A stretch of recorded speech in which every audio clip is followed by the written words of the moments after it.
19h59, vous êtes bien sûr LCI, on est parti pour une heure de grands entretiens et on commence avec le général Jean-Paul Paloméros, bonsoir. Bonsoir. En général, vous êtes un fin stratège, très fin stratège, vous avez été commandeur suprême de l'OTAN, vous avez donc un regard très affûté sur la guerre à haute intensité qui se déroule en ce moment sur le terrain et puis sur les opérations de déstabilisation qui ont lieu et notamment à Moscou, on va découvrir ces images, vous le savez, un attentat a eu lieu cet après-midi dans la banlieue de Moscou, on le découvre en images, et c'est une cible de grande valeur, de très grande valeur, qui a été éliminée, un certain Yaroslav Moskalik. Regardez, on a quelques images qui vous démontrent à quel point tout cela a été orchestré de manière très très fine. Un général russe tué dans l'explosion de son véhicule non loin de chez lui.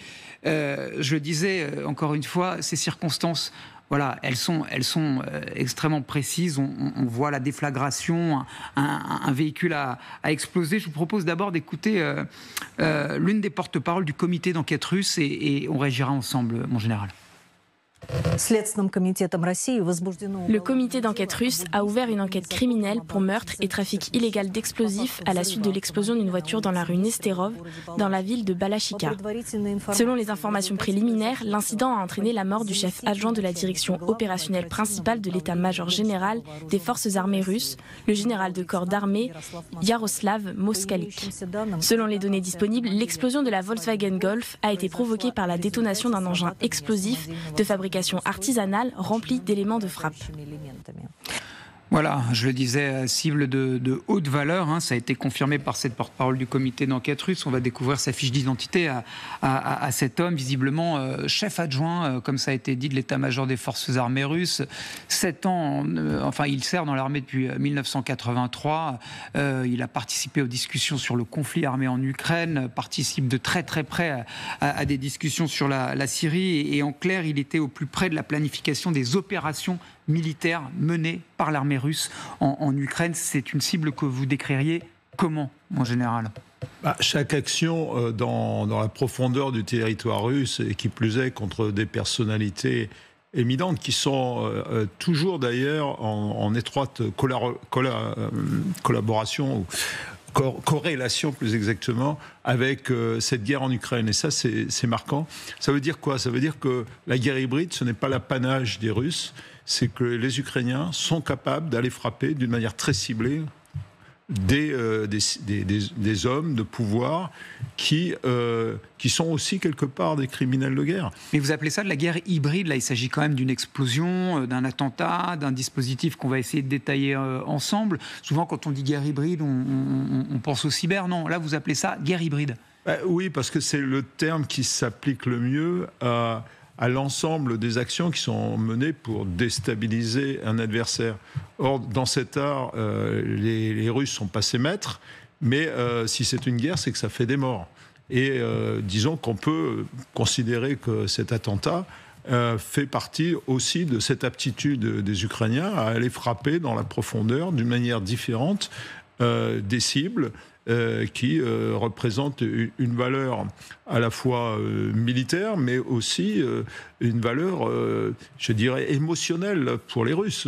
Penser que certains de leurs chefs militaires puissent être atteints au cœur de la capitale, comme c'est le cas, c'est quand même une manière d'exporter aussi la guerre. C'est pour ça que c'est hybride, d'exporter la guerre en Russie pour les Ukrainiens. Vous partagez le même grade, mon général. C'est un général qui a été ciblé. Oui. Quand on a un tel niveau de responsabilité et qu'on est visé dans le contexte de guerre à haute intensité qui est mené, on l'a dit, il a participé, cet homme, directement aux opérations de guerre, donc d'attrition qui ont lieu en ce moment en Ukraine. C'est une pièce, vous diriez, très importante du dispositif militaire qui tombe.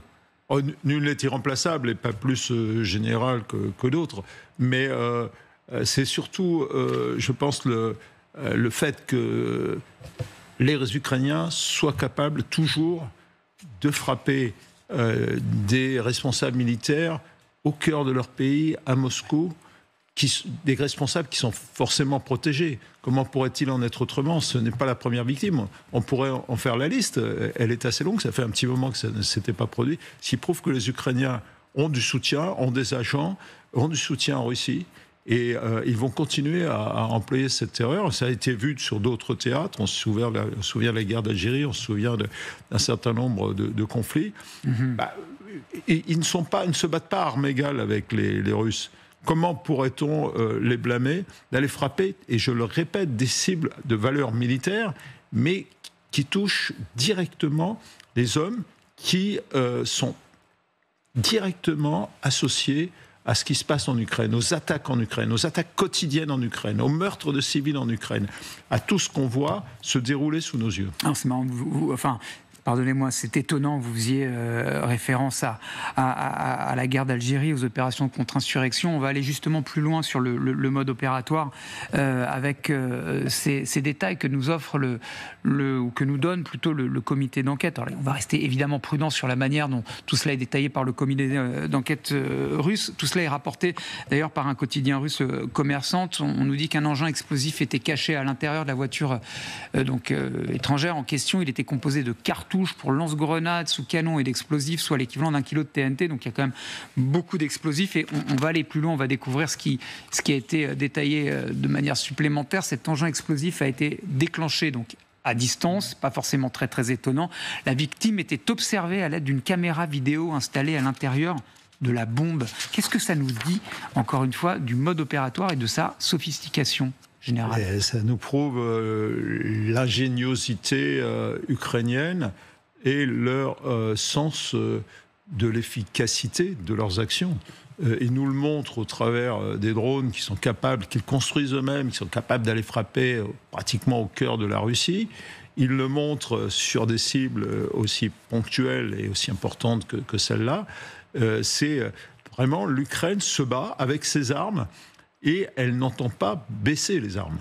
Alors, je vous ai laissé y aller tout seul. Pour le moment, ça n'a pas été revendiqué du côté ukrainien, mais vous y voyez, vous, de toute façon, la signature ukrainienne. De toute façon, ces actions ne sont jamais revendiquées. Il est hors de question de donner le moindre indice aux Russes qui vont chercher, qui vont sans doute trouver un coupable, parce qu'il en faut toujours un. En Russie, on ne peut pas admettre de ne pas trouver rapidement. Donc, on peut penser que dans un avenir très proche, ils trouveront quelque chose. Est-ce que ça sera les vrais coupables? C'est un autre sujet. La question est peut-être aussi de savoir si les Ukrainiens s'appuient sur une opposition russe pour faire ça. Pas impossible. Alors, les Ukrainiens, les Russes, c'était quand même assez fusionnel, fut un temps. Et malheureusement, aujourd'hui, c'est plus le cas. Mais ça ne veut pas dire qu'il n'y a pas encore des amis de l'Ukraine en Russie. Il y en a certainement un certain nombre qui ne peuvent pas s'exprimer et peut-être qu'ils s'expriment de manière différente. Mais vous me tendez la perche, Jean-Paul Paloméros, parce que vous me dites, est-ce que effectivement une opération de cette ampleur et de ce type, de cette précision, peut se fabriquer aussi avec du renseignement sur place, des agents doubles, des agents qu'on retourne? Mais justement, quand on est en Russie et que ça nous est déjà arrivé par le passé, on va découvrir ces images. C'était en décembre 2024, un certain Igor Kirillov, un autre général, regardez dans quelles circonstances il avait été assassiné, vous vous souvenez, ça avait été revendiqué par les Ukrainiens. Quand on est russe, rappelez-vous, cette trottinette, elle est à gauche et boum, grosse explosion. Elles sont très très impressionnantes, ces images qui prouvent encore une fois à quel point, comme vous le disiez, les Ukrainiens agissent dans la profondeur, mais on ne peut pas anticiper ça quand on est russe et aussi affûté que les services russes.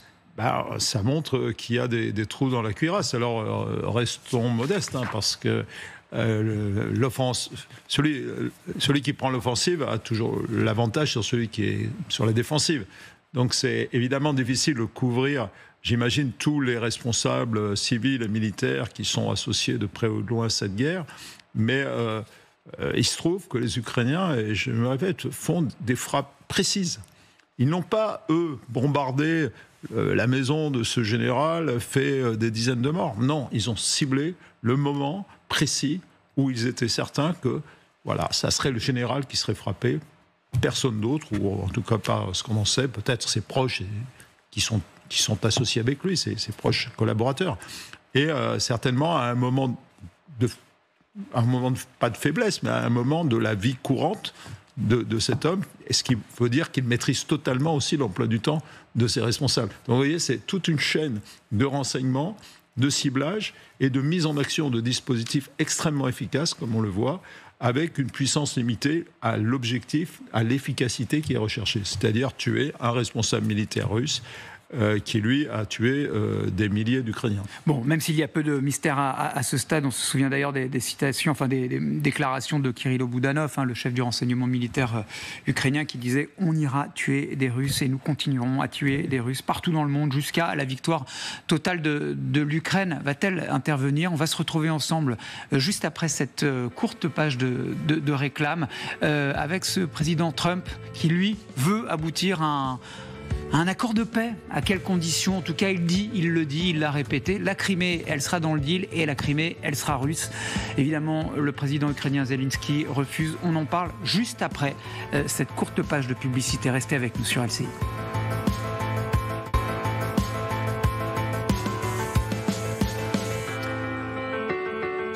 20h16, passé d'une poignée de secondes, les grands entretiens de LCI se poursuivent avec ce soir un invité exceptionnel, le général Jean-Paul Paloméros, très haut gradé, très fin stratège. Vous avez été ancien commandeur suprême de l'OTAN, de l'Alliance Atlantique Nord. Alors je le disais, on a parlé de cette opération de déstabilisation, cet attentat de Moscou. Évidemment, il s'inscrit dans un contexte, et le contexte, ce sont les discussions qui se poursuivent autour du plan de paix proposé par l'administration Trump.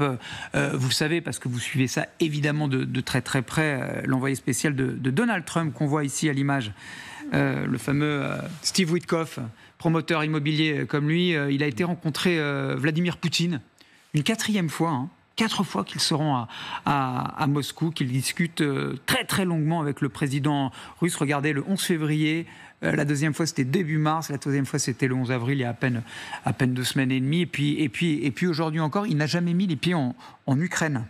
Monsieur Witkoff, c'est quand même intéressant à noter, tout de même. C'est complètement déséquilibré. Et il est clair que, ça saute aux yeux de tout le monde, qu'ils sont en train de tracer une voie qui ne ressemble pas à un plan de paix, mais à une véritable reddition pour l'Ukraine, ce que M. Zelensky ne peut accepter, et souhaitons-le, ce que les pays européens et d'autres ne peuvent pas accepter non plus. C'est ça maintenant, le front du refus. Le front du refus d'une paix qui ne serait pas une paix juste, une paix équilibrée, ce qui prouve aussi que l'idée même d'une paix durable, elle s'éloigne, et c'est malheureux. Elle s'éloigne. Tout au plus, je crois, pourrons-nous voir un cessez-le-feu, mais qui figerait peut-être la situation actuelle, mais sans qu'il y ait absolument aucune reconnaissance de part et d'autre.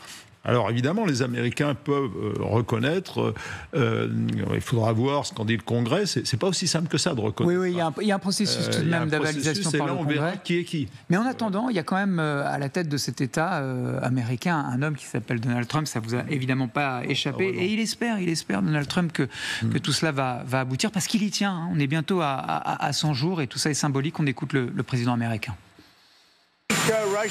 Je pense que la Russie et l'Ukraine progressent, on espère, mais c'est très fragile. Et tout se déroule bien. On verra ce qui va se passer. On travaille sur plein de choses en même temps. Tout ça, c'est à cause de Biden. Ça n'aurait jamais dû arriver. C'est à cause de Biden. Il aurait dû réparer tout ça, mais il en a été incapable. Bon voilà, c'est la guerre à Biden, si vous passez l'expression, c'est la guerre de Biden, elle ne serait jamais arrivée si M. Trump... Il avait déjà fait une fois lorsqu'il a laissé une situation déplorable à Joe Biden pour traiter le problème en Afghanistan. Oui. On a vu comment ça s'est terminé. Et on verra comment ça s'aménage ou ça s'organise. En tout cas, la proposition de Donald Trump, on commence à la connaître dans les détails, elle a largement fuité, de manière organisée ou non, à la fois chez nos confrères d'Axios et également chez nos confrères de Reuters. Regardez ce que prévoit le plan Trump en termes de ce qu'obtiendraient les Russes. Reconnaissance en droit de la Crimée, reconnaissance de l'occupation des oblasts de Louhansk, Donetsk, Kherson et Zaporijjia, donc en gros du Donbass. L'engagement, mais ça on le savait déjà parce que le secrétaire d'État à la Défense l'avait déjà dit, l'Ukraine n'entrera pas dans l'OTAN, dont avait été le suprême commandeur, et puis lever des sanctions. On va regarder maintenant ce qu'obtiennent. Serait tenté de dire, les Ukrainiens obtiennent-ils véritablement quelque chose de valable? Garantie de sécurité apportée par des pays européens, lesquels et non européens, avec des troupes au sol ou non, on ne sait pas, tout cela est imprécis. Récupération d'une partie de la région de Kharkiv, passage sans entrave, c'est symbolique, sur le fleuve Dniepr qui coule, et notamment le long de Kherson, et indemnisation et aide à la reconstruction, mais qui va payer probablement les Européens. Qu'est-ce que ça vous inspire, tout cela? Ça m'inspire qu'on qu'on n'a pas, on n'a pas compris le message de Trump lorsqu'il a pris le pouvoir. Enfin, on ne l'a pas compris dans tout son impact sur cette guerre. Et que là, il est vraiment prêt à vendre, j'allais dire son âme, je ne sais pas, mais en tout cas, à vendre toutes les valeurs américaines, finalement, qui s'expriment depuis plusieurs dizaines d'années, pour une sorte de pax américano-russe qu'on ne voit pas très bien se définir. Quel est l'objectif stratégique final ? Éloigner la Russie de la Chine, ça paraît impensable. Ou alors, simplement, il n'y a pas d'objectif stratégique final. C'est on fait la paix avec le plus fort, parce que c'est beaucoup plus difficile, évidemment, de tordre le bras de M. Poutine que de tordre le bras de M. Zelensky. M. Zelensky, il suffit de le laisser, entre guillemets, mourir à petit feu. Et c'est ça le vrai sujet aujourd'hui. Mais on va se poser la question, évidemment. Se tarir, c'est en train de se produire. Ne soyons pas surpris. Est-ce qu'il y a eu un vote d'autres mesures ? Non, et il n'y en aura pas. Donc, M. Trump est en train d'étrangler. Et il nous appartient, en particulier à nous, Européens, maintenant, de desserrer cet étau, d'une manière ou d'une autre. Mais si on ne le fait pas maintenant, là, il y a une véritable urgence. Je pense que la situation va se dégrader, quelles que soient les qualités ukrainiennes qui sont capables de produire eux-mêmes de l'armement. Ils l'ont montré. Ils progressent parce qu'on leur donne aussi de l'argent pour le faire. Oui. Ça, c'est une bonne nouvelle, mais ils ne progresseront pas suffisamment, me semble-t-il, pour vraiment suppléer un arrêt total du soutien américain, et en particulier dans le domaine critique de la défense antiaérienne. Général Paloméros, il faut être capable de parler fort. On l'a bien compris dans ce plan de paix proposé par Trump, effectivement au bon service de Moscou. Le nœud gordien, c'est quand même la Crimée. Regardez ce qu'en dit Donald Trump. Il s'est réexprimé, il a donné une longue interview au magazine Time, et il dit cela: la Crimée restera sous le contrôle de la Russie. Zelensky le comprend, et tout le monde le comprend, qu'elle est sous leur contrôle depuis longtemps. Vous disiez, il piétine les valeurs américaines, mais plus loin, peut-être même les fondements du droit international. C'est-à-dire que fixer les frontières par la force, c'est revenir sur des années et des décennies de droit international, sur le concept de souveraineté territoriale. Bien sûr. Et ça piétine les fameux accords de Budapest là, qui avaient dénucléarisé l'Ukraine. Ça, c'est un point important, et que les États-Unis avaient soutenu. Ils avaient bien 1996. Et puis ensuite, l'administration Trump, il faut le rappeler, M. Pompeo, qui était secrétaire d'État, avait lui-même exprimé le fait que non, la Crimée n'était pas russe. Et c'était déjà M. Trump qui était au pouvoir. Donc il se contredit. On voit bien que son objectif, c'est vraiment que tout ça se termine le plus vite possible pour passer à autre chose, et que finalement le sort de l'Ukraine le préoccupe assez peu. Je vous écoute, Général, vous exprimez. Je trouve que dans le timbre de votre voix, vous oscillez entre colère et inquiétude, et ça résonne peut-être avec ce que le président Zelensky nous dit ce soir. Il a évidemment répondu au président américain. Notre position reste inchangée. Seul le peuple ukrainien a le droit de décider quels territoires font partie de l'Ukraine. Et la constitution ukrainienne stipule que tous les territoires temporairement occupés, qui sont effectivement temporairement occupés, appartiennent à l'Ukraine, au peuple ukrainien. L'Ukraine ne reconnaîtra juridiquement aucun territoire temporairement occupé. Je vais vous poser une question extrêmement naïve. Il a raison de refuser. Il a complètement raison. Enfin, mettons-nous à sa place. Est-ce qu'on aurait aimé qu'une partie de la France reste occupée Non, on se défend pour l'intégrité de son territoire. Alors, il y a effectivement une différence entre reconnaître un territoire dans son ensemble et soutenir l'idée que les frontières sont intangibles. C'est quand même la grande leçon de la Deuxième Guerre mondiale, qu'on a réussi à maintenir au fil du temps, au travers de l'ONU, avec l'OTAN pour aider, surtout en Europe, et même l'Union européenne, quelque part, c'est de se dire on ne va plus reconnaître ça parce qu'on sait quelles en sont les conséquences à long terme. Ça se termine très, très mal. Mais je vous coupe et je voudrais prolonger votre inquiétude.